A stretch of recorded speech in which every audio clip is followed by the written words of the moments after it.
అందుకోర గుతు పందుకో ఈ దొంగల దరిమే తందుకు. ఏ దొంగలు? మారోజు వీరని చెప్పిన దొంగలు ఎవరు సాగు? వాంచోళ్ళని బంధామేసి. ఈ పాటలన్నీ ఒక్కసారి వింటే మారోజు వీరన్న ఐడియాలజీ ఏంటో తెలుస్తుంది. సూర్యాపేటలో సభ పెట్టి తెలంగాణ రాష్ట్రం ఎందుకు కావాలో చెప్పినటువంటి మొదటి బిడ్డ మారోజు వీరన్న.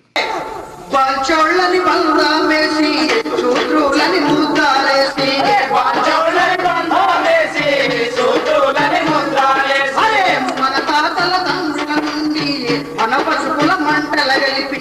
మన తాతల తండ్రుల నుండి మన పసుపుల మంటల కలిపి పైకొచ్చిన పెద్దరికం ఇది పడకెత్తి పుస కొడతమున్నది అగ్రపురుషము గక్కుతున్నది.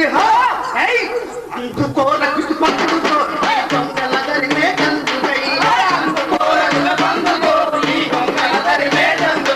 బ్రతికి ఉంటే నాలాంటి వాళ్ళు అవసరం ఇప్పుడు ఈ భూమి మీద ఉన్నప్పుడు.